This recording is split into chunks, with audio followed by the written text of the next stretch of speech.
Hey, can y'all see us? I don't know why this isn't working. Come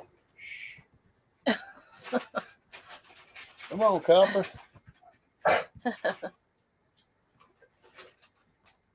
Trying to see if it's working. Doesn't look like it. Alright. Okay, y'all can see us. Could y'all see the countdown a minute ago? It was new for me. Turn Daddy around here. Kevin, can you turn that kitchen light off? It's kind of got a big old glare on the screen. Okay, let's do some shout outs. Now my own gosh. Oh, that's so funny. I'm sorry, guys.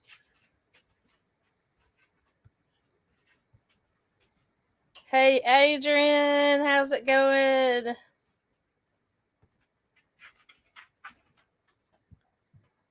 Hey, Adventures and Vlogs with Thomas. Thanks for being here. Let's see. Hey, JS Studios. Thanks for coming. Okay, we're fixing to get started. I'm trying to figure out how to share the link here. Let's see. Copy. Okay. This is my dad, as y'all know. He's fixing to talk some mystery. Okay, now I am putting the link in the stream. I'm going to pin it to the top. Okay, so if any of y'all want to come on screen and the panel, ask him any questions, come on for it. Otherwise, I'm going to let him talk.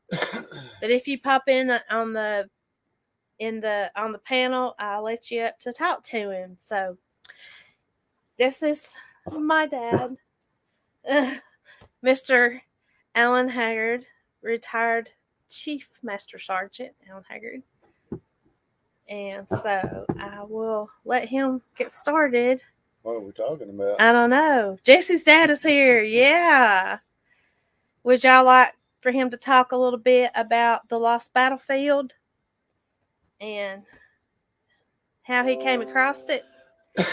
Adrian said, "I'll think of questions." Thank you, Adrian. Adrian said she's gonna think of some questions. Okay. So y'all feel free to post your questions here or come into the StreamYard on the backstage. I can put you up on screen. You don't have to show your face if you don't want to, but if you want to ask him something. He's a wealth of knowledge. We need to download his brain. Yeah, well, while we're waiting on that, I'll tell you the story. Last time John and I went out west, we rode for 2 days and stopped at a gas station to get some gas. And 3 Harley riders pulled up to the pump. And I started walking over toward them. And she grabbed me. She said, "Don't go over there. You're going to get in a fight." And I said, "I'm not afraid of them. I've got a gun." So I walked over there, and I was walking around looking at their bikes, and nobody said anything. And finally, one of them said something to me, and I said, "I've been on the road for 2 days now from Tennessee, and this is the first Harleys I've seen headed west that weren't on trailers. I just had to see if these things they really had put wheels on these things." And they started laughing. I told her, I said, "Yeah, it don't matter what you ride, as long as you ride." They thought it was funny. But they always make fun of me when I go out west, so I got the first lick in on them that year. That was a little biking thing one year. Can you guys hear him okay? I tried to type that in, and it misquoted what I said in it. It said, "Cab, you ask Hart him okay." What I tried to type is, "Can you hear him okay?" Yes, thank you, Adrian. Oh, wait a minute. That was an old yes, I believe. Can y'all put a thumbs up if you can hear both me and him okay when we talk? Yeah, can hear him fine. Thank you, Adrian. So, Dad, you also have been like in Civil War reenactments, right?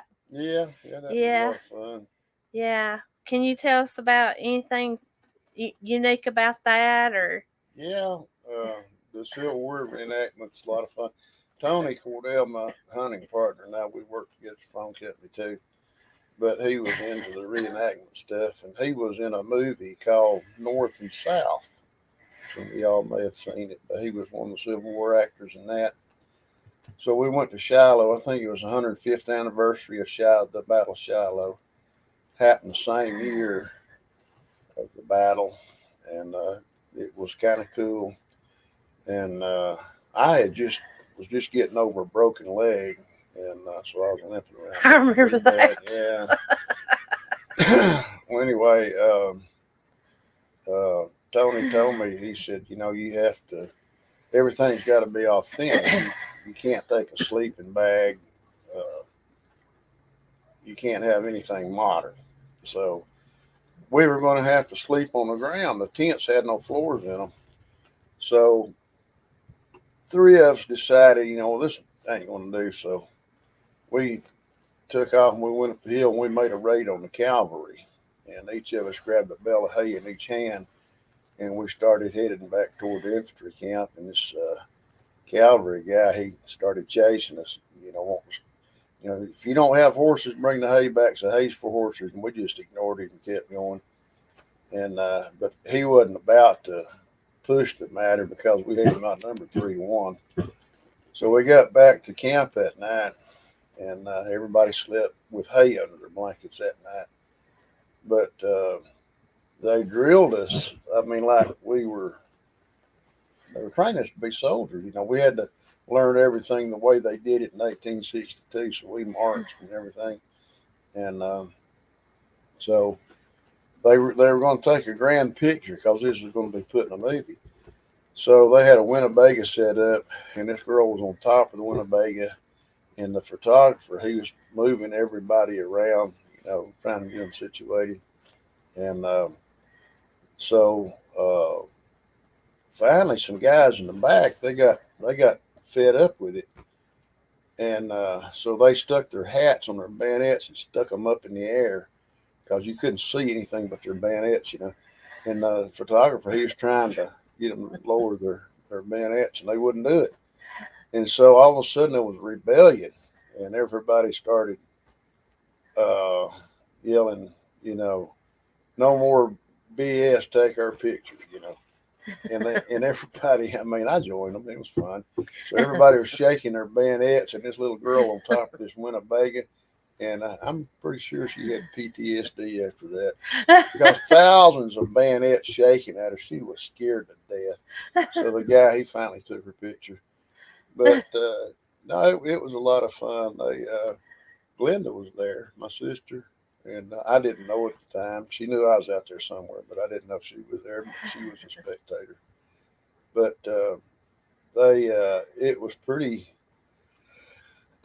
pretty amazing because they marched us around, and we outflanked the battle and came in and on from the flank. And if we'd been shooting real bullets, it'd have been a massacre. And so the Yankees, they knew they were dead, so they left the field. So we lined up with them, and I could hear all these horses behind us. And I looked back, and here was the cavalry moving up on our flanks, and artillery was sitting up right behind us. And somebody said, "Oh my God, look to your right."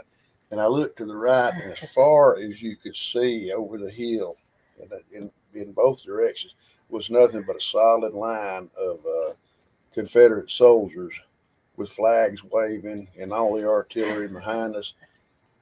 And they call it feeling the moment. And that's when you literally go back in time in your mind and you feel like you're really a soldier, really there. And oh man, everybody started slinging their hats in the air because we all felt the moment at the same time. And all of a sudden, all the cannons opened up, and we started shooting, and the whole field was just covered with smoke. And yeah, it was pretty neat. Well, anyway, Tony and we had planned to go to another reenactment they were having in Virginia. They were going to film another movie, and it was called Gettysburg. And Tony had an aneurysm, so we didn't get to go. So I missed my chance to be a movie star. I've been a good one too.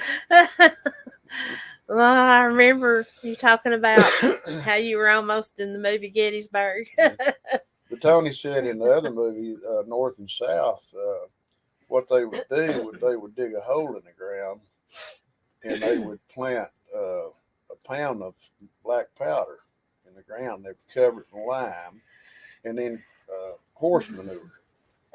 And so when they set it off, it bang, it would go up and all this smoke and stuff, and it looked like a real artillery explosion. So anyway, Tony said, while they were filming this movie, they had a battle scene going on, and he had his rifle up, and he had just fired a shot, and they set one of the explosions off right in front of him, and he said, I got hit right in the face with a bunch of horse crap. And he said, that's shrapnel, I'm dead. So he fell over and took a hit. And I don't want no poo to my face today. he may have been in one of those scenes. He never could find himself. He said, I got killed, man. The artillery shell got me. I got hit right in the face with it. And it didn't smell good either. Kevin's daddy was in John Wayne movie The Green Berets. Yeah. They went out to Georgia or wherever he was stationed at, and he kept a little paycheck stub. I think they paid him like $1. I don't know what it was to be an extra in that movie. He tells everybody he was in that movie, and he's looked for his stuff too. But I think he was carrying a child out of he was holding a child and running. I don't know. I've never seen the movie, so. But he's supposed to be in there somewhere. But let's try to think of something else. So, I'm not sure what to ask you because there's so much to ask. What about I don't know what I know some stuff you can't say, so I don't know.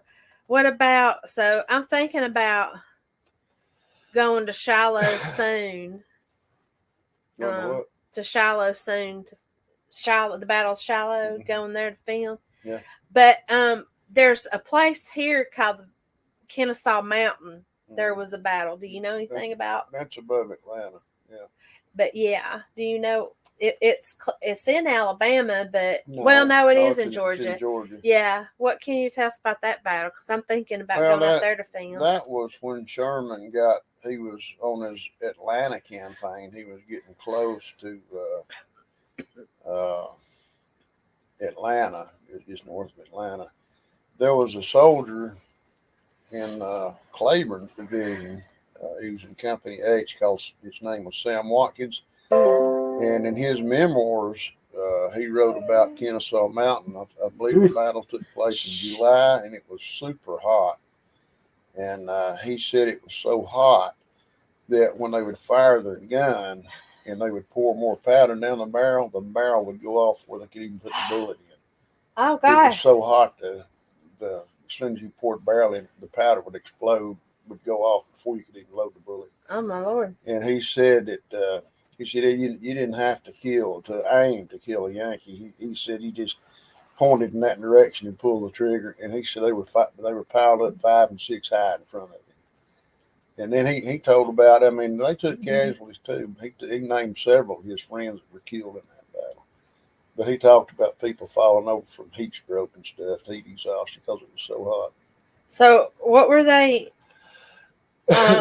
trying to defend over there? Was it still something to do with the railroad? They were just trying to get to Atlanta. And just on the way. Kennesaw Mountain is like an isolated hill that sticks up. I've been there. And the Confederates, Army of Tennessee, set up on that hill. And it's just really basically a hill. It's not a mountain at all. And I didn't think. Well, they set up on it. Well, Sherman attacked them, trying to dislodge them. And he took so many casualties that he later said that was a mistake. He should not have attacked that mountain. Really? And he eventually went around it and outflanked them. Well, when he did, they had to back off and try to block him again because Atlanta was the goal that the Confederates were trying to protect and Sherman was trying to capture. So what drew me to Kennesaw Mountain? Do what? What drew me to Kennesaw Mountain Oh. wasn't the battle, but the ghost stories that come from there. That's how I learned about that there was a battle in a place called Kennesaw Mountain, because I talk about how haunted it is. So I'm sure you have ghost stories. There was a book written by, I can't remember his name. He was a Civil War veteran, but he wrote a book called Stories of Horror, and it was stories of the Civil War. And one of his stories was about Resaca. And I've hunted Resaca. Where's that at? That's right down below Dalton, Georgia. Oh, okay. After the Battle of Rocky Face Ridge, Sherman sent a bunch of guys around through Snake Creek Gap through the mountain. And they came into Resaca and found it. They saw these trenches, and he backed up. Well, the trenches were manned by old men and boys. I mean, they hardly manned at all. And anyway, when they popped out of Snake Creek Gap, they sent word to Hood and said, "Hey, you got Yankees or Johnson." He was in charge of the army at the time. And they said, "You got Yankees in your rear." So they backed up to man the trenches at Resaca. Well, there was 3 lines of trenches, and I've hunted all 3 of them. One of them, the freeway runs right in the middle right through the middle of the battlefield. Oh. And the last trench is on the left as you're headed south, and there's 2 more on the other side of the freeway to the right. Well, the story this guy wrote was Killed at Resaca was the name of the story, and it was an interesting story because you could tell this guy fought there. He knew the battlefield because he described it to a T.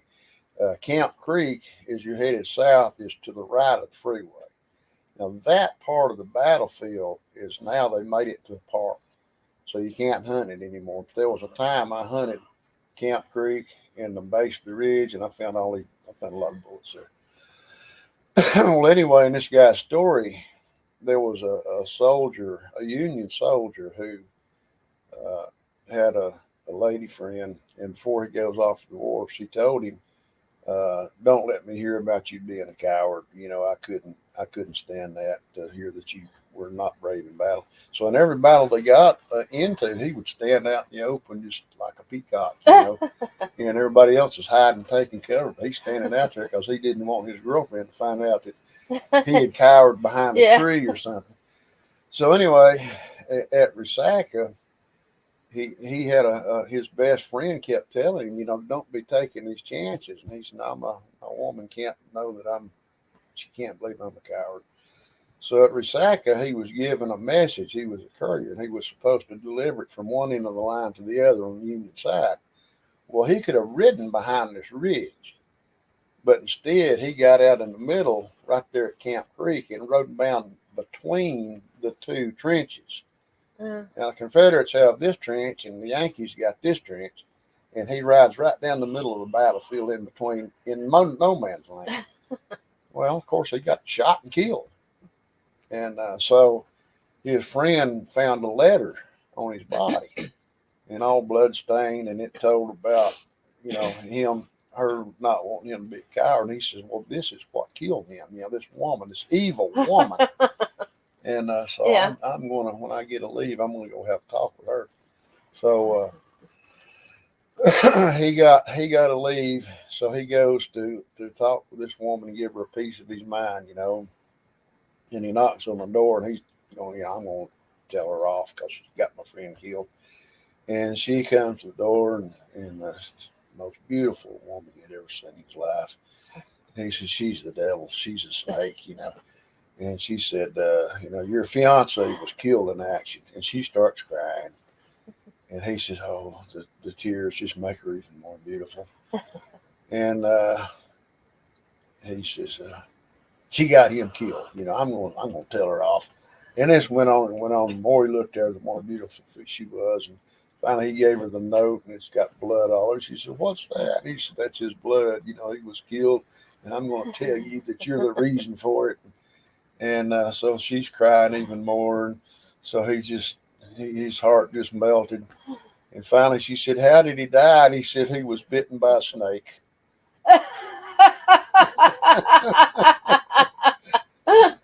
So that's what a woman will do to you. Bitten by a snake. And the name of the story was "Killed at Resac." He was bitten by a snake. Oh, that old devil, the snake.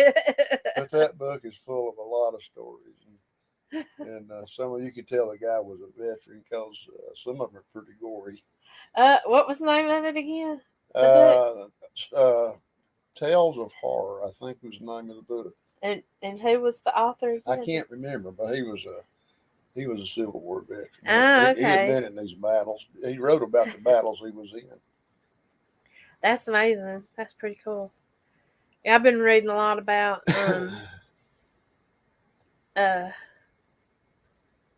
Forrest, shoot. Nathan Mitchell. Yeah. I know he's a controversial character, but I watched a documentary about him, and he had a pretty interesting life. I saw reenactment where he went to I don't know that it was General Lee. Maybe it was Lee. I don't know. Went to somebody and chewed them out. Forrest who fought was in the it? West. Lee was in the East. Forrest never met Lee.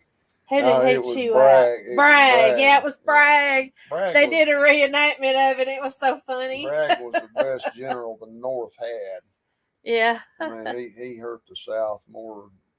He couldn't have hurt it more if he'd been on the opposite side. That was crazy. But Forrest, he was an interesting character. At the Battle of Bryce's Crossroads in West Tennessee, freeway runs right through the middle of that battlefield, and he was attacking a Union force, and they had set a trap for him. When he came in and he's attacking in this direction, the Union Army came in behind him. So they had him trapped between two forces. And in typical Forrest manner, he split his forces and attacked in both directions. Yeah. And one of his men came to him, I think it was a sergeant, and he said, "General, I have neither musket, pistol, nor saber." And Forrest told him, said, "It doesn't matter. Fall in line with the rest of the boys. I want to create as big an impression as I can." And so here this guy is out there, and they're charging. He's got nothing, no weapon whatsoever. That's but scary. He's another member of in their. They did it with such boldness, attacking in both directions, that he broke both lines. Wow. And escaped. That's crazy. But that's the way Forrest was. He was pretty aggressive. He is. So we got Gary Treadwell in here. Got him on the screen. When we say Gary, it says, "Never get so listening to you tell the history of the Civil War. Everyone needs to travel with you for hundreds of miles, locked together with our legs on a kayak for hours on end." Yeah, Gary and I floated down the Chipola River, and when you're floating alongside my side for hours at a time, we'd sit there and I'd tell stories like that, and he thought he passed the time pretty good. Gray Wolf says Bragg handed Tennessee to Rosecrans on a silver platter after Stones River. Do what now? He said Bragg handed Tennessee to Rosecrans on a silver platter after Stones River. Yeah, he did. Rosecrans totally maneuvered him out of Middle Tennessee, just a little minor skirmish here and down there. But when they here's the funny thing about it, a lot of people don't know this, but when they got to, Bragg finally retreated to Bridgeport, Alabama. The Tennessee River was the last big barrier to the south. So that was where Bragg was going to make it stand. Well, Rosecrans sent a force up the river to Harrison, Tennessee. And when they got there, they shot up Harrison. They had some field artillery guns with them. They pulled with them, and they shelled Harrison. Well, there was 3 forts in Harrison. One is in the town, which today is underwater. There's an island out there. Patton Island has 2 forts on it that you can still see today. Well, they shelled the town, and I think there was 1 Confederate soldier killed. That was the only casualty of the Battle of Harrison. But then they sat back over there on the other side of the river at Pinky's Point, and they pounded on drums and made a bunch of noise. And so the commander at Harrison sent a message to Bragg and said, hey, the Yankees are crossing at Harrison. So Bragg burned the bridge at Bridgeport. And there was no railroad at Harrison. Now, why he fell for this trick, I don't know. But he moved his entire army to Harrison, Tennessee. And they dug in on the hills as you go north on Highway 58.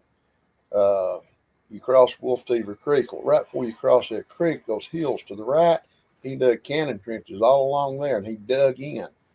And Wolf Teever Creek would be his right flank.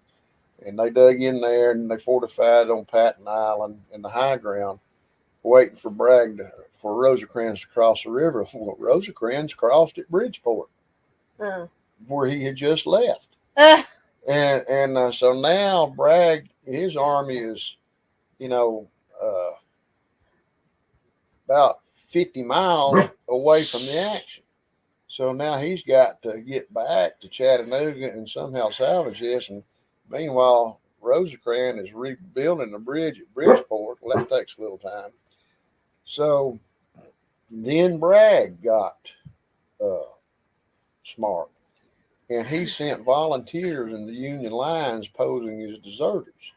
And they told Rosecrans that Bragg's army is demoralized because you've snookered him out of Tennessee and now you're across the river. So they're retreating in confusion toward Rome, Georgia. Yeah. So Rosecrans says, okay, I got him where I want him now. So he splits his army. He gets careless. He splits his army in 3 sections. Sends one around the end of Lookout Mountain where the freeway goes around Moxon Bend today. One across Stevens Gap, halfway down, and another further down south. Well, Bragg is waiting for him on Pigeon Mountain at McLemore's Cove.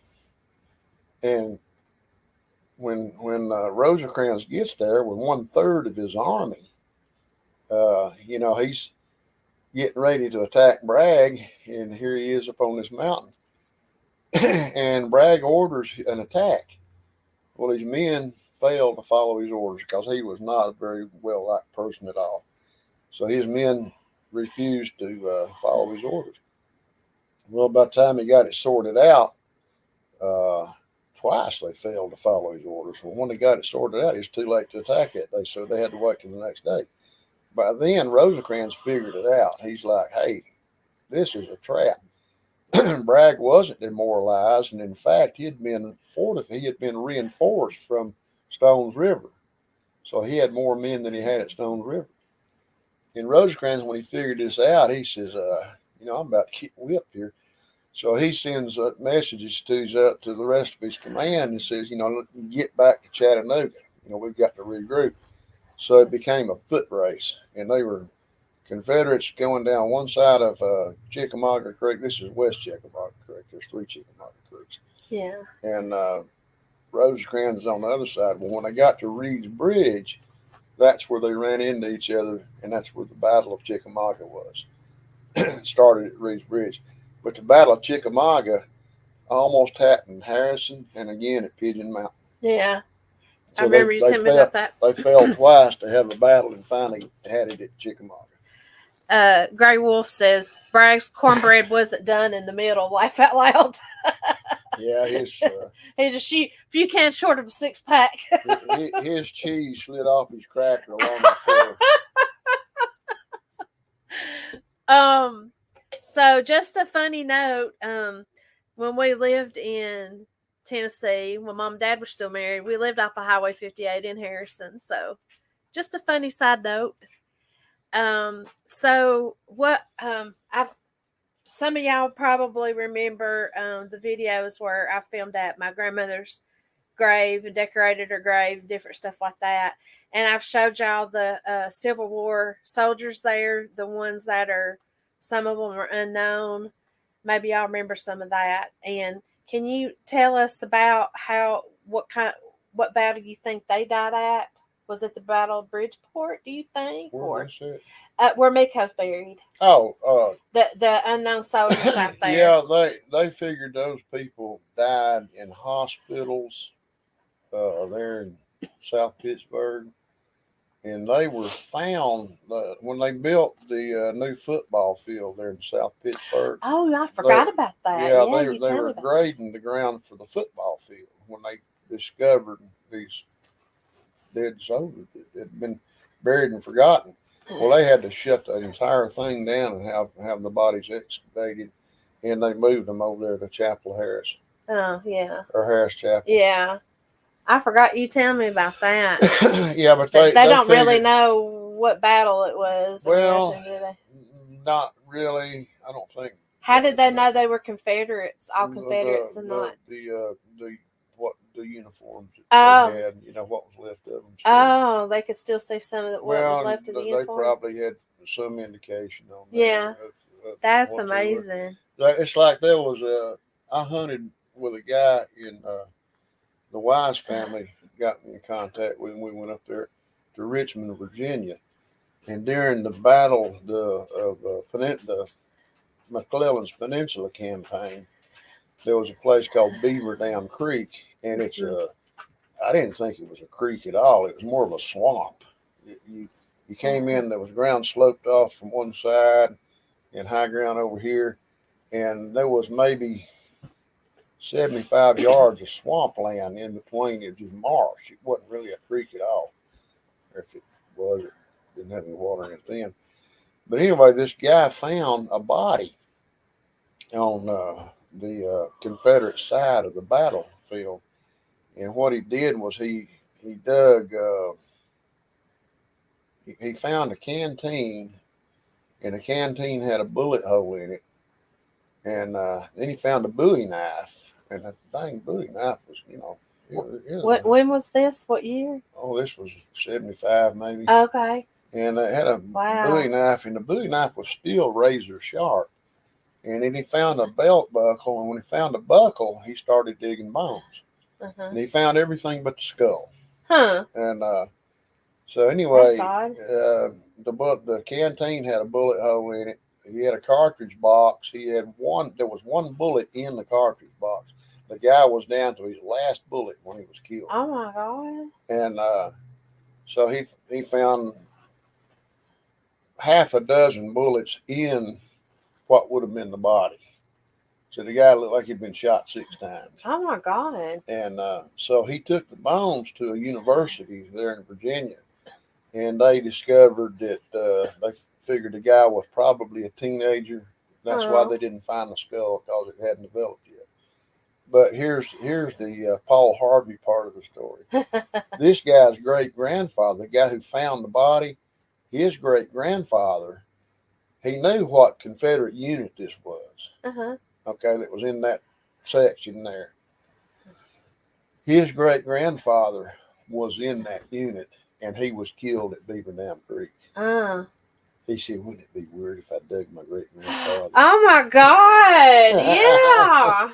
That's crazy. What a story. But he showed me, he said, I found the body right here. And he showed me you could still see traces of where he had dug it up. It had been that recent. Wow. He had an article in the paper about it and everything. And so he showed us that. Well, of course, he had hunted everything around there, and so we couldn't find anything because he had already searched everything.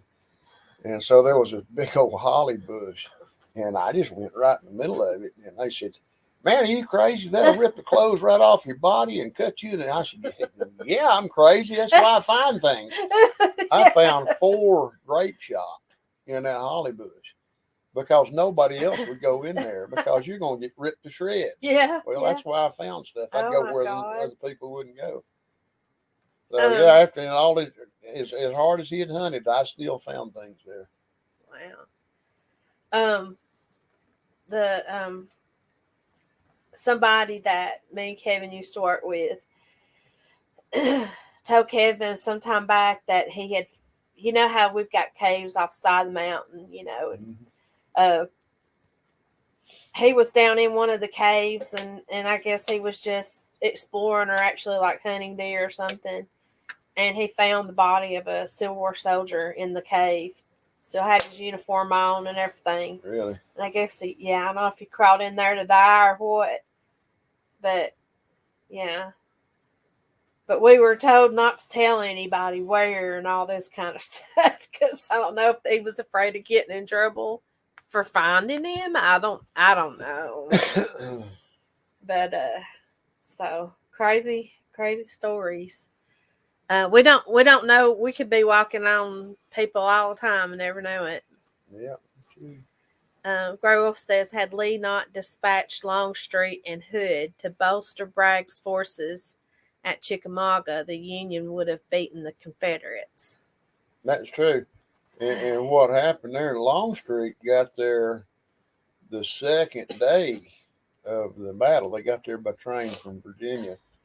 And the second day, they headed in toward the line. And if they'd had a couple of $10 Radio Shack walkie-talkies in the Civil War, the war would have turned out different. Yeah. But there was a Union officer who saw a hole in the Union line.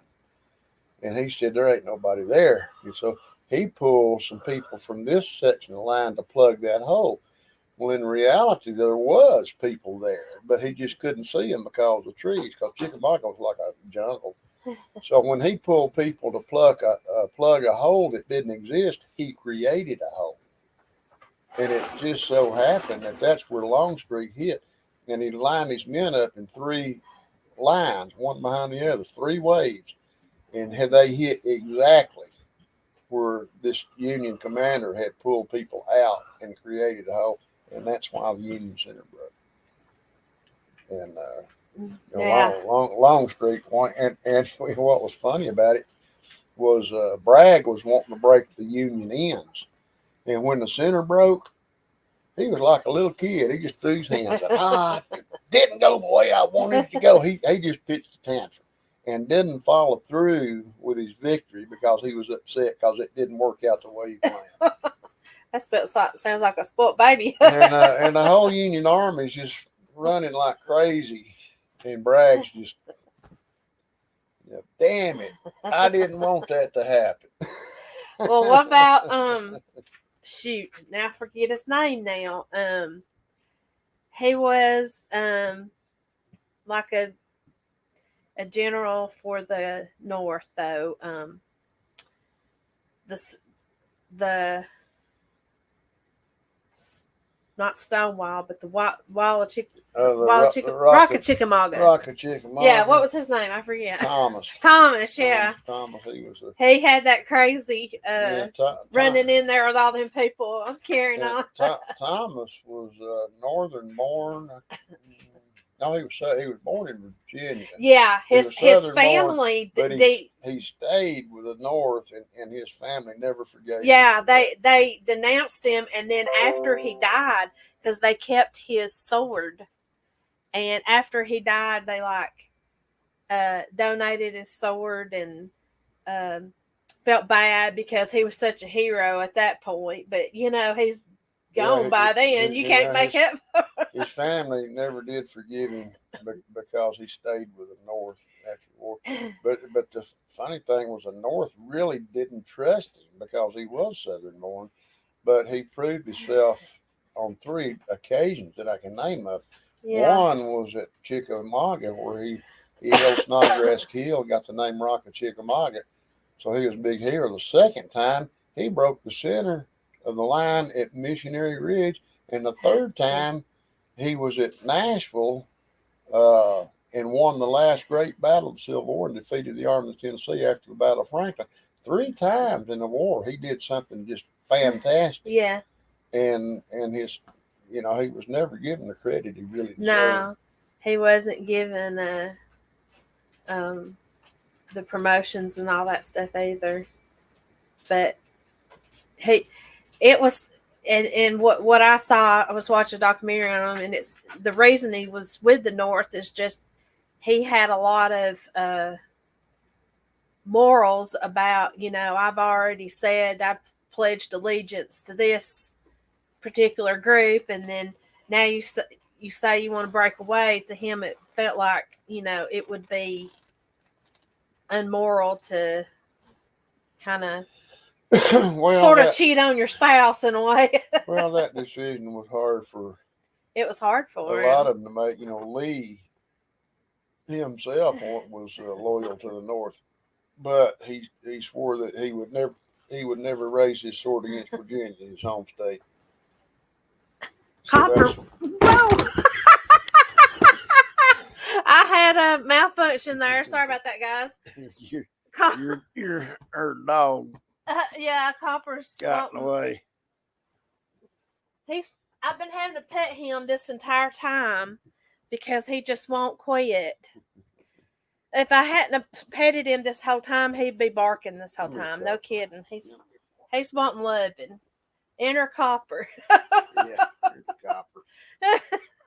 He wants in Daddy's lap. Maybe he'll quit now. Quit with his carrying on.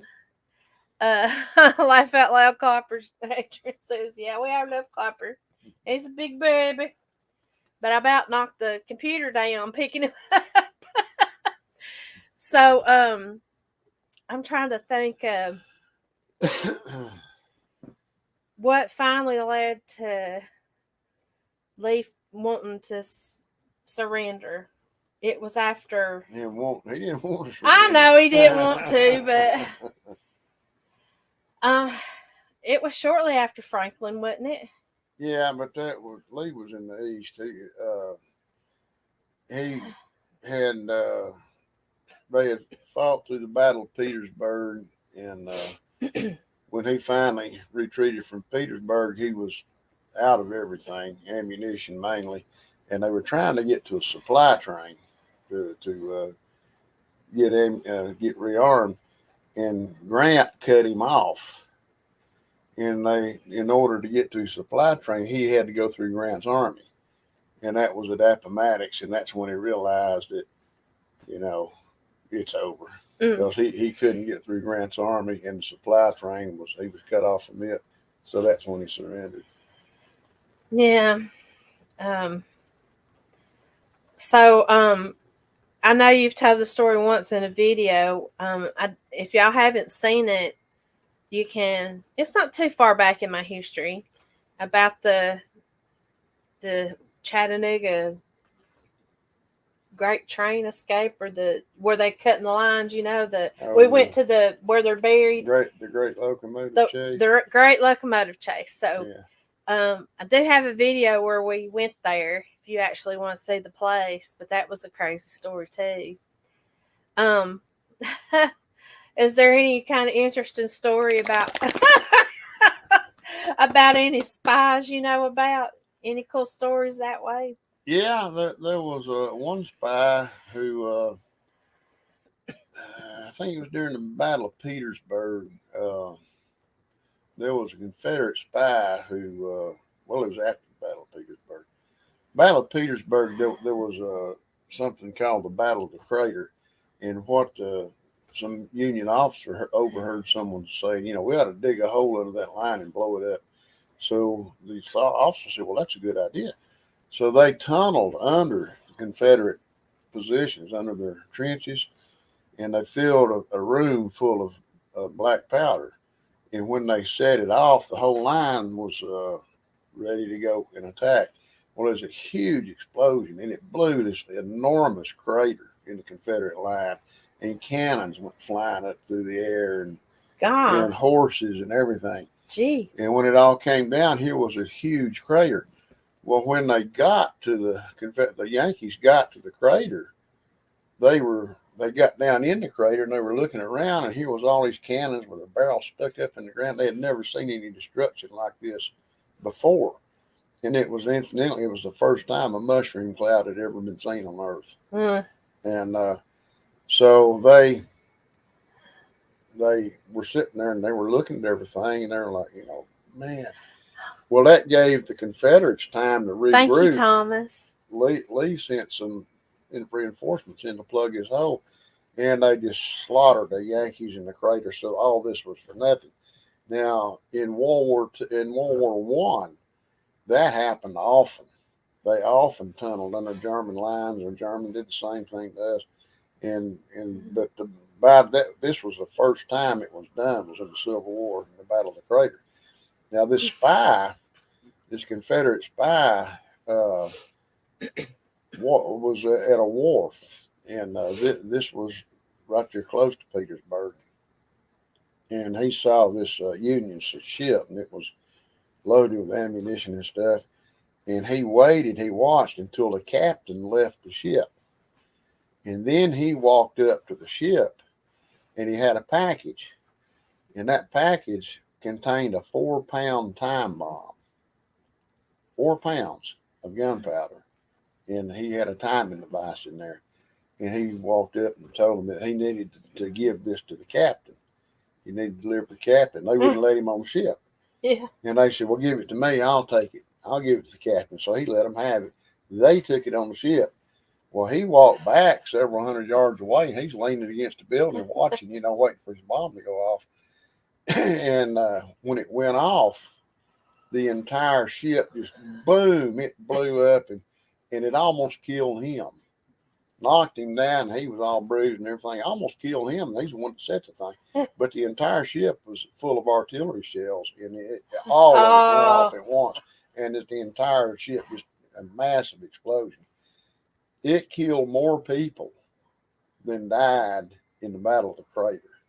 Wow. That 1 4-pound time bomb did that. Holy crap. And the Yankees thought it was an accident. They thought it had accidentally gone off. And they didn't find out until after the war was over.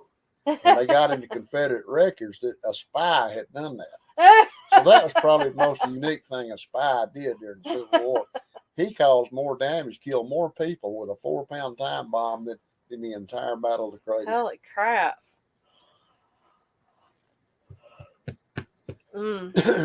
Let's see what Gary Wolf says. Grant's army came through Luca and Burnsville, Mississippi in 1862, where Dad's family lived. They came through like locusts and stole nearly everything from the civilian population, and they nearly starved. Yep. Ayuka. Is that what he's saying? Ayuka? Ayuka. Yeah. I hunted Ayuka, and there was we were down on the river. Tim Allen found the place for somebody he knew, and it was a campsite. You could tell by the nails that we found, but it had been hunted. Everybody in the world knew about it. It had been hunted real hard. So I asked him, I said, well, where's the river at? And he said, well, it's right over here. So let's go to it. So we got the Jeep and we went over to the river. And I was looking, there was a hill that went real steep. It was straight down. And everybody jumped out and they had their detectors and they were hunting everywhere. And I never even turned mine on. I just walked over and I was looking around. And finally somebody came to me. My cousin Brent Ratliff was with us on that trip. It was me, Terry, Tim, my cousin Brent, and Tony. And anyway, they said, what do you think? And I said, we got to go down there. And they said, you're crazy. You'll get killed. It's straight down. You'll fall off that bluff into the river. And I said, I know, I'm crazy. And I said, that's why nobody's been down there. You got to be a fool to go down there. You will die. But that's where I'm going. So I turned my detector on and I grabbed hold of a tree, and here I went off that bluff. And they were all like, he's crazy. And they followed me. It's like if one jumps off the bridge, you're all you gonna jump off. Four of us were going down this almost sheer bluff, hanging on the tree, swinging these metal detectors. Well, I found a rifle pit, and I was finding case shot. Now, case shot is that fire round cannonball, and it was an iron ball, and it was hollow inside, and they would drop little round balls, iron or lead, the size of a 38 caliber bullet, and then it'd fill the ball up with gunpowder, and they had a time fuse on there, and it would blow up in the air, and all this stuff would come falling down your head like a long range shotgun. Yeah.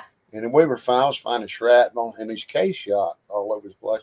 And then I found this rifle pit, and about 2 feet to the right of it, I got a really weak signal. And I said, well, that's iron, and it's deep. That's a cannonball. And I started digging, and that thing was 3 feet deep. And I finally hit it with a shovel, and I was like, oh, and I was, okay, I'm still alive. and so I got my bayonet, and I started digging, and I'm like, what kind of fuse does it have? They had a tice fuse, which looked like a screw slot. If you find a tie, if it's a tice, you cover it up and get away from it, because that was an acid fuse. And if you don't know the ordnance you're digging, the fuses, you don't need to be out there digging, because you can get killed. Anyway, I ran my hand, finally got under the bottom of it, and I felt numbers on it. And I said, it's a Borman, it's safe. So I got it out. So I've got a 12-pound live cannon shell sitting in my kitchen right now. Yeah. That I dug in Iuka. How about that? Well, I told the guys, I said, now, you see a rifle pit, hunt under it. You know, hunt the inside of it, but hunt under it mainly, because they would lay their bullets on top of the thing. And they would roll down the hill. Well, I had told them all this, and I spotted a rifle pit, and I headed toward it. Well, here come Tim from the side, and he was headed toward it. And I said, all right, I'll let him have that. So he gets over there, and I was watching it, and he went under it just like I told him, and he found a perfect U.S. Breastplate. It wasn't a U.S., it was an Eagle. Yeah. He found that there. So we found a lot of stuff on them steep slopes. Graywell says lots of cottonmouths down there too. That's probably near Eastport. Is that where you are? I'm not sure where Eastport is. We didn't see any snakes there. Now, the only time I saw cottonmouths was down in Florida, down there at Alusty. That was scary. There was pine trees, palmettos, and a lot of ponds. Yeah. And the pond, it had a drought, and the pond water was low. So I was out there where the water used to be, digging bullets a foot deep out there. But you could look out in the pond, and you could see a dozen or more cottonmouth heads sticking out of the water. Oh, my God. And so the palmettos, you couldn't see the ground. It was scary, because you didn't know if it was a snake. You couldn't see the ground. So I'd run my detector in the bushes in front of me, and I looked around, and everybody was gone. And I thought, well, where did everybody go? So I go back out, and there they are out in the open, leaning up against pine trees and stuff. And I said, what are y'all doing? You sitting around out here, why ain't you hunting? And they said, oh, man, Jerry swung his coil, and a rattlesnake went pow and hit the head of his coil. I said, we got out of them woods. And I was like, and you left me out there? They're like, Alan can handle it. Well, that night, John Durham, he's the one that took us in there. He was from Fort Pierce. He found the original Fort Pierce site, and we got to hunt with him. He says, let's go hunting. And it's dark. And I'm like, dude, we're like, get snake bit, dude. We can't, He said, no, we'll go into the burn. And I said, burn? He said, yeah, that area that burned off in the forest fire? I said, we'll go to that burn. There won't be any snakes in that burn. So everybody's going, and I'm like, all right, you ain't gonna leave me here by myself. So I go out there with them, and a palmetto has got a root that runs across the ground, and then it comes up and bushes out. Well, the bush part was gone, but the roots were still there, and there was enough moonlight we could see to walk around. But everywhere I looked, I saw rattlesnakes. Man, they were everywhere, Oh my and it was God. in palmetto roots. Every one of them looked like a snake. I was terrified, but I wasn't gonna be left back in camp alone. So I was out there. We found a lot of bullets that night, but it was spooky. Gargoyle says Florida has those big eastern diamondbacks. Yeah. Yeah, a lot of snakes. You know, I have never seen a rattlesnake in Florida. Really? Never have. I've been down there hunting and stuff for forever. I've never seen one. I know they're there because there's rabbits. There's a lot of rabbits. Anytime you got rabbits, you're going to have rattlesnakes. But Gary and his grandsons, they've killed several down there. They sent me videos on them shooting with pistols and stuff. But I've seen more water moccasins down there than I have rattlesnakes. I've seen going down there filming with my friends down there in Florida, Marie and Angie. We'd see, and Thomas can attest to that. Everything's bigger down there. The grasshoppers are bigger. The frogs are bigger. Everything's like 3 times bigger. You know, if you want to hear an interesting... Thomas says he's lived in Florida for 25 years and hadn't seen a rattlesnake. Yeah, I know they're down there. You got rabbits, you're going to have rattlesnakes. Yeah. Now, if you want an interesting story, have you ever heard of the siege of Vicksburg? You know Vicksburg on the Mississippi River. There was an instant. Admiral Farragut was in charge of the Union Navy, and he was anchored upstream on the Mississippi from Vicksburg. Well, Vicksburg had these cannons. I've been there. It's a pretty cool battlefield. These cannons were up on the bluffs looking down at the river, so they had the Mississippi blocked so the Union Navy couldn't come down there without getting all shot up. Well, Grant had the city under siege, and there's a tributary river that runs into the Mississippi upstream from Vicksburg called the Yazoo. Well, a slave came to the Union Army and said, hey, the rebels are building a gunboat, an ironclad, up the Yazoo. You need to go do something about that. So the Army told the Navy about it. So the Navy says, all right, we're going to go get that ironclad. So they go sailing up the Yazoo. Well, they got pretty big old boats.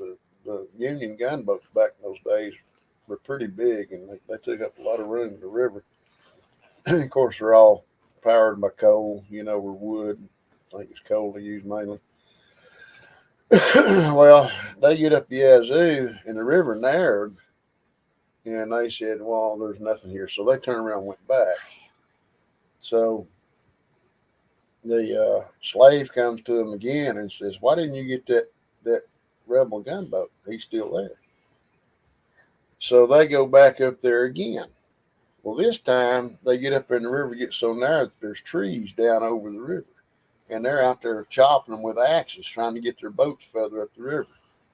And finally they give up again and turn back. Well, this time they turned back about 100 yards from finding the boat. Oh. It was there. And they turned back just before they found it. Well, the rebels are like, hey, that was too close. We need to use this thing or lose it because they're going to find it.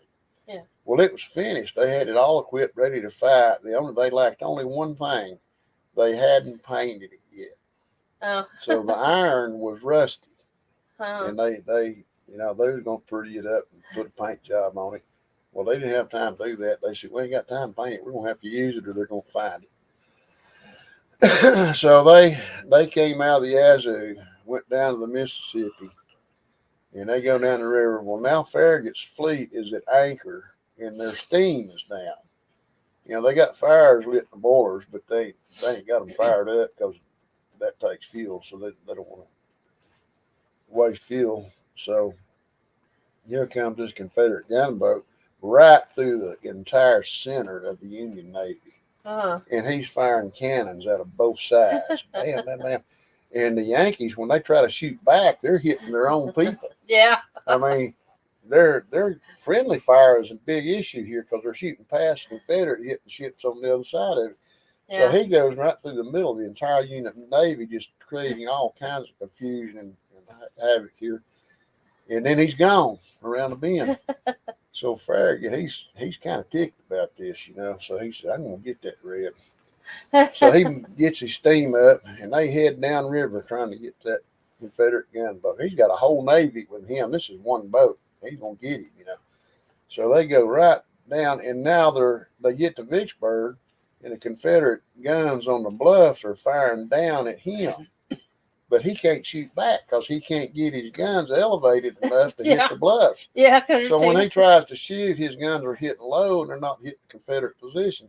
But the Confederates are just knocking holes in him left and right, shooting down at him. So they just drew him out, huh? So then all of a sudden, he gets blasted from the river. Because right over here on the shoreline is this Confederate gunboat tied up.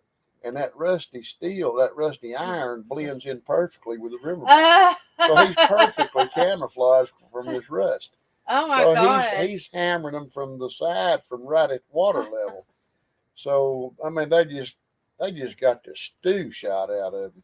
So they float on down the river around the next bend, and they're licking their wounds thinking, well, what are we going to do now, And Farragut's like, we're going to go back up there after him. And everybody's going like, man, them guns tore us up on them bluffs. We can't hit them. We're going to get killed. And they're talking it over. And all of a sudden, here comes a Confederate boat right through them again.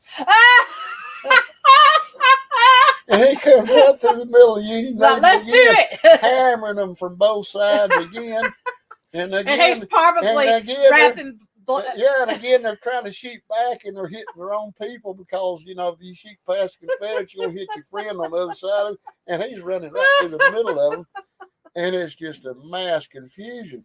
And this one Union boat, he comes right in front of the bow. The Confederate boat's coming right in front of the bow. The Union boat, well, he can't get his gun down. And so he pulled his gun up and shot a hole right through his own bow and hit the Confederate ship in the rudder. And knocked out the rudder. Well, when he did that, they crashed in the shore. They jumped out and went through the bushes and got away. That was an interesting story about my the ironclad fight on the Yazoo. That's funny. I've never heard that before. Well, most people had. You have to dig and stuff like that. But then there was the cotton-clad fights at Galveston. The Yankees had I was stationed at Biloxi, Mississippi, and at low tide, you can see not Ship Island, but the island to the left of it as you're looking out. You see the pine trees on it at low tide. But Ship Island, at one time, the island with the pine trees and Ship Island was one island. But Hurricane Camille came through, and they cut a passage through and cut the island in half. So this one half over here is separated by about 300 yards of water. And then you got Ship Island, which is mainly sand and marshes. And there's a fort there. What are you laughing at? You're trying to talk, and Copper thinks you're doing your hand like that to pick. Well, anyway, Ship Island is a fort. And during the Civil War, the Union Navy used that as a supply depot. And they would stockpile. It's a pretty neat fort. I've been out there several times. They would stockpile all their ammunition, artillery, shells, food, water, everything they needed.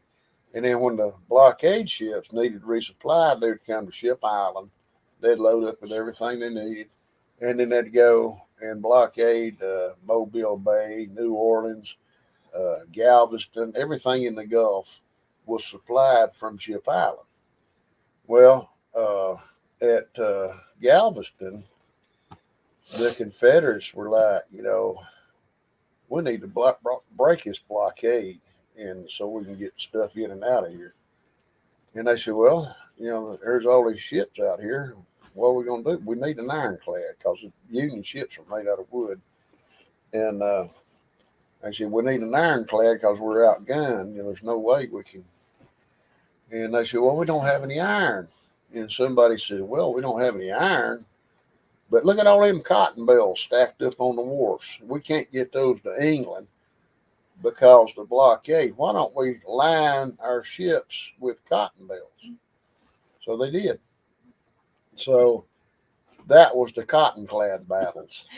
The cotton-clad. Yeah, they call them cotton-clads. they put cotton bales around the ships, around the hulls, and when they went out and hit the Union blockade, and the Union shells hit the bales of cotton, they would penetrate and explode in the shell, in the cotton bale, and it'd just go poof, and a bunch of cotton fuzz would fly everywhere.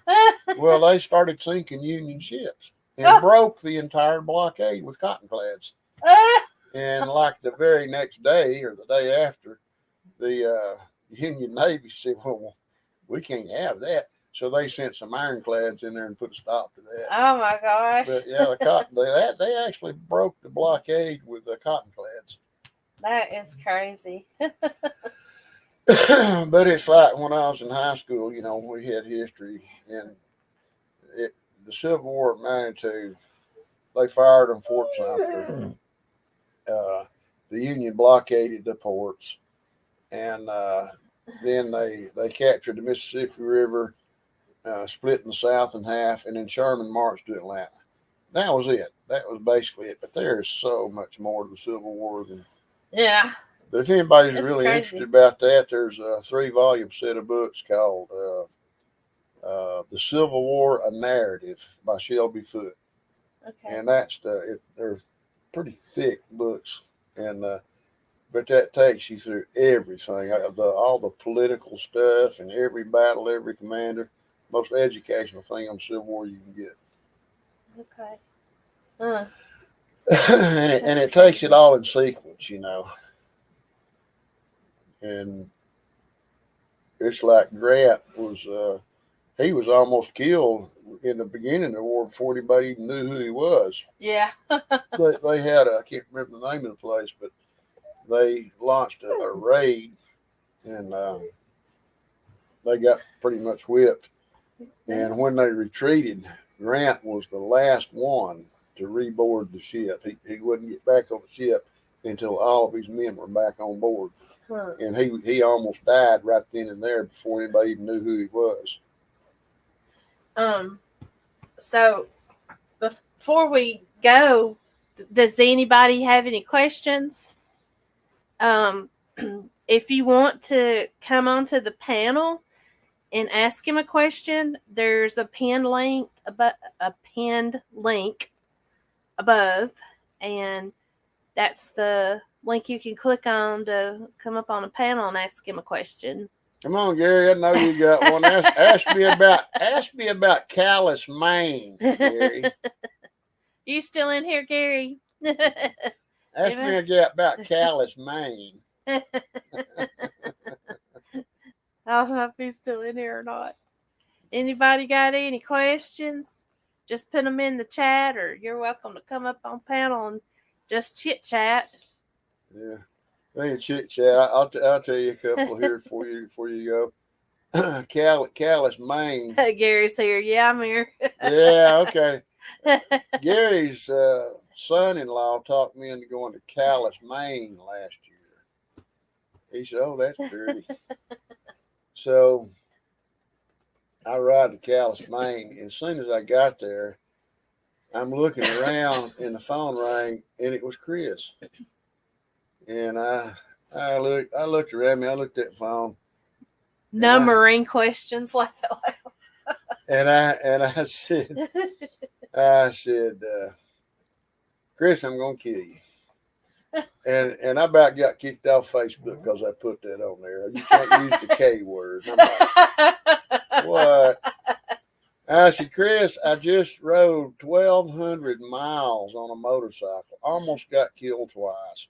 Rode through the Bronx in New York City, for crying out loud. Almost got killed there. And I said, Chris, there's nothing here. And he's like, well, I thought I was in Calais. Well, so I decided that, well, I'm going to go into Canada and ride around New York and come back down in over here and get away from all these toll roads, because, man, if the Civil War was fought today, the South would have won the Battle of Gettysburg because uh, Chamberlain led his regiment from Maine to Gettysburg, and he held Little Round Top there, but he held the left flank of the Union line. Now, if that battle was fought today, Chamberlain never would have reached Gettysburg. By the time he paid all the toll charges through New York, New Jersey, Massachusetts, he would have never reached Gettysburg, and we would have taken a Little Round Top. So I said, well, I'm going to ride around and come back in western New York and get away from all these freaking toll roads. Well, I go across the Canadian border, and I forgot to bring my COVID card. So they took me into a building. They grilled me for half an hour. They asked me all these dumb questions. And the whole time I'm grinning, And this tough-looking cop said, "You think this is funny?" I said, "Yes, it is." I said, "If I'm the biggest threat you guys face, you must be really bored."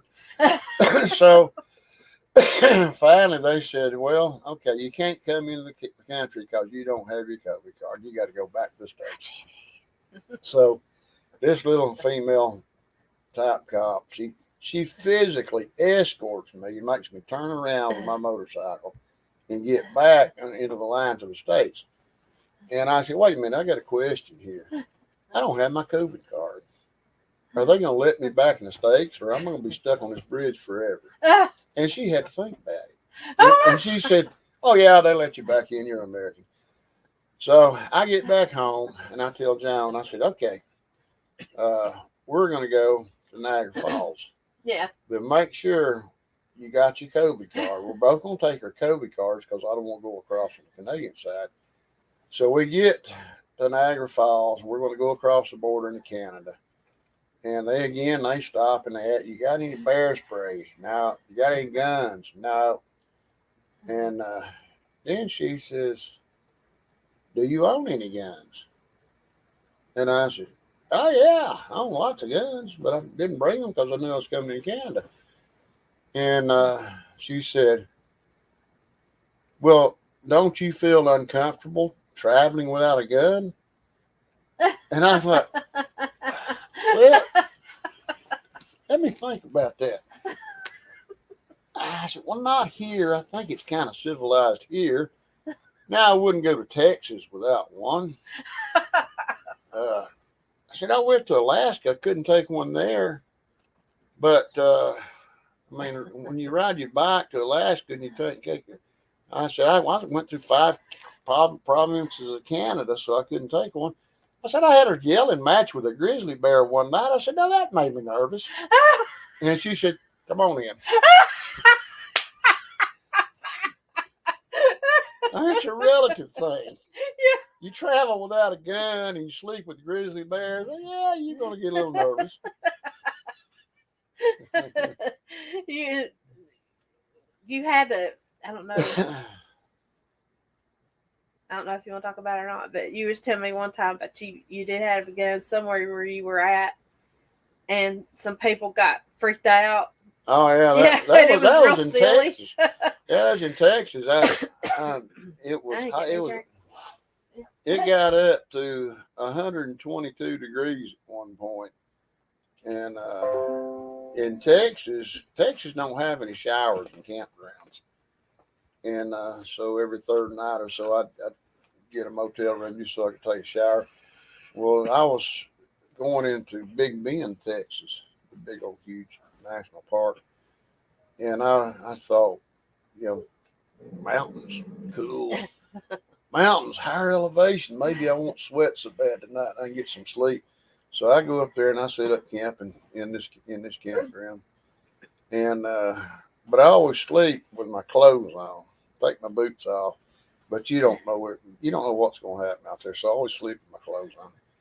Well, about 2 o'clock in the morning, I hear this woman screaming, "Oh God, help us! Oh, somebody please help us! Oh my God!" And then it just went on forever. This terrified woman, boy. And I thought, "Oh God, somebody's getting ate by a bear." So I yanked my boots on, and I took off running up this hill as fast as my old crippled legs could carry me. And I get up there and here's all these headlights, people running around everywhere. And I said, "What's going on?" And her boyfriend had got bit by some desert critter and was having a reaction. And I said, "All this commotion over a bug?" And there I was standing there with a pistol in my hand in the middle of all these people. Yeah. So I shoved my pistol in my pocket, trying to hide it so I won't freak everybody out. Well, I took him to the ranger station that night.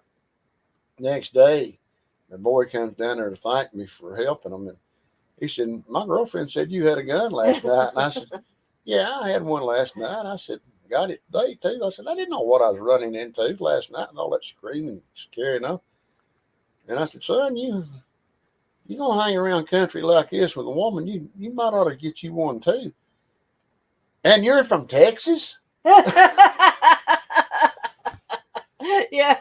I don't want to offend anybody out there, but I've never met a Cajun I didn't like, and I've never met a Texan that had any sense. That's the honest truth. Gary says he doesn't need a gun when he has explosive stoves to keep everything away. You got explosive stoves there, Dad?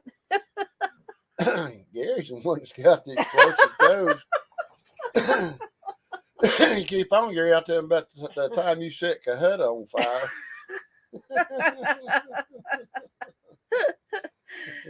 Oh, Lord have mercy. Hey, Myers Paranormal.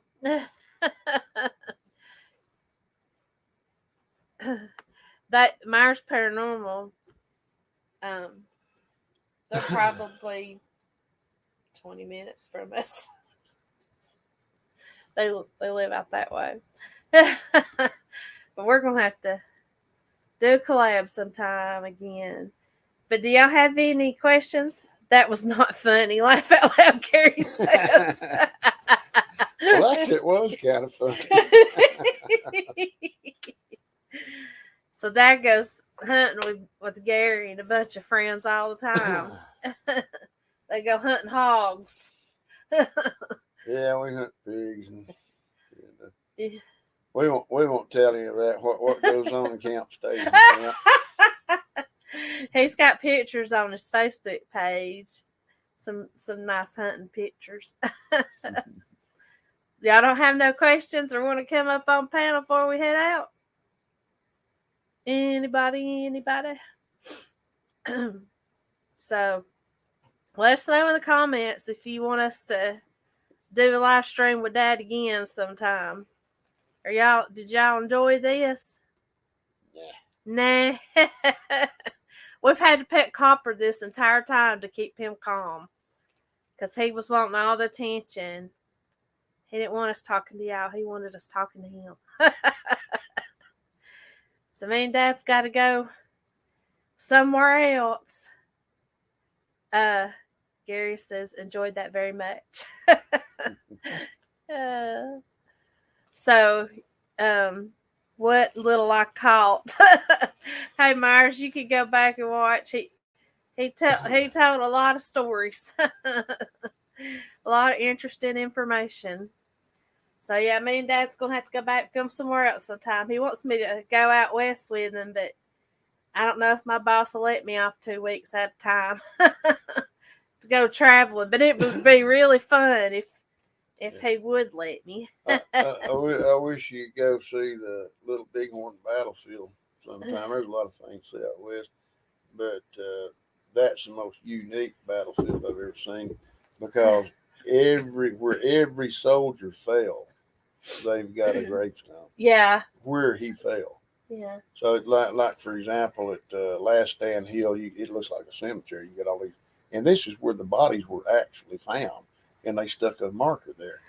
But then you look downhill from it, there's a trail that goes down toward a ravine, and like 300 yards away, and there's markers all along the route Huh. because it was almost over and they realized we're getting wiped out. Some of them tried to escape and they were killed As they were as they running. ran downhill. That's And then give you chills. between Last Stand Hill and the Reno Benteen battlefield they're several miles apart, but all along the route down through there, you can see out there in the hills, you can see markers where they started getting killed before they got to Last Stand Hill. But along the route, people were getting killed, picked off, and then finally they ended all up there on Last Stand Hill where they got wiped out. But the Reno Benteen battlefield is miles away, and there they see Reno was supposed to come in from this direction while Custer was going to come in from this direction to the camp. Well, when Reno crossed the river, the Indians met him and they got into a shootout and he ended up in a wooded area. And finally he pulled back across the river, went up the hill, and Benteen came to him because he had orders to get to Custer with the supply wagons, the ammunition wagons. And Reno said, man, we're in a bad fix here. You need to stay here with us. You'll never make it to Custer. So that's why it's called the Reno Benteen battlefield, because they joined forces. But right there, you've got like a hill where they dug a little rifle pit, and right behind it, 5 feet away, is another one facing the opposite direction. Them guys were surrounded and in a bad fix. But it's the neatest battlefield I've ever seen. Wow. Little Bighorn. I've been there 3 times now. Yeah. And when we want to go over to Fort Oglethorpe, Georgia, what you gonna film out there? There's somewhere I want to go that's not too far from here, but I'm kind of scared to go there by my own because it's a big long trail, so I'm trying to talk Kevin into going. But it's a very interesting place, and it's where I don't want to say too much, but it's actually going to do a little history filming and Bigfoot hunting at the same time. So in all your adventures, have you ever seen Sasquatch? Nope. No sign of Sasquatch. What about I don't know. No dog mans, nothing like that. You want something? You want to film something scary? What's that? I'll take you up British Columbia or the Yukon and scare the food out of you. Let you spend the night with them grizzly bears. Oh wow! Everything we can. Yeah, y'all hit up all the cemeteries. I got to get out to some of them you filmed out because I know we film out a lot of the same ones, but there's some that you found that I've not heard of, so that'd be interesting. Trying to get her to go to Taos, New Mexico with me to film cemetery where Kit Carson is. Kit Carson, yeah. I didn't realize it was New Mexico where he was. Yeah, Taos, New Mexico, just south of the Colorado state line. And then there in New Mexico, you got Billy the Kid's grave. Oh, that would be freaking awesome to go see that.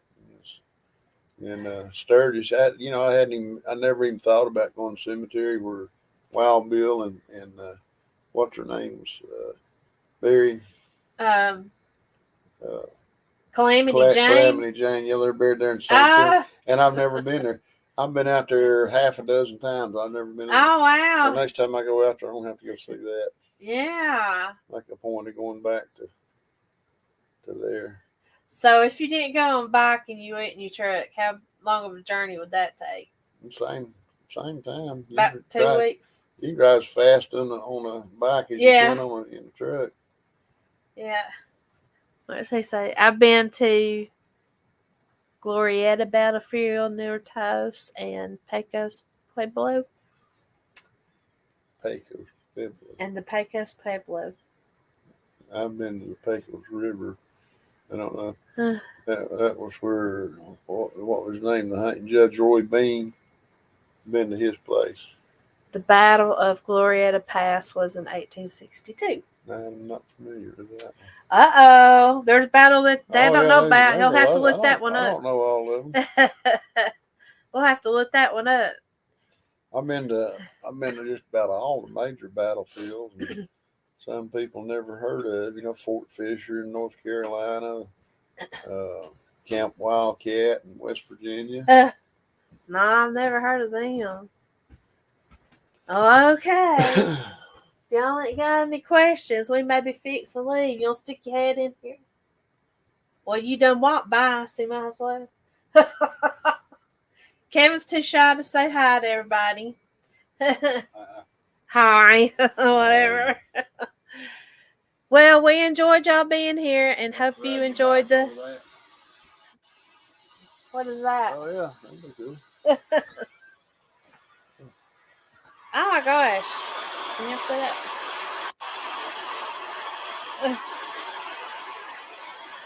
that? That'd be crazy. Well, we'll see y'all soon. And did you see the grave of the ladies buried standing up? Cemetery in the city cemetery. No, I mean, I've been to the city cemetery. I did a nighttime video there once, but I don't know about the grave of the lady buried standing up. I'll have to go look for that. I hadn't seen that. I'll have to check that out. Kind of like the guy buried face down.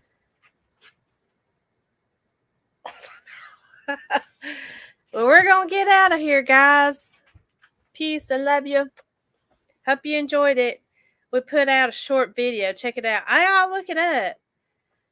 Gary says, y'all take care and loved it. Thomas says, have a good day, everyone, and thanks for the history. Thank you all for being here, and hope you enjoyed it. And we'll see you soon, guys.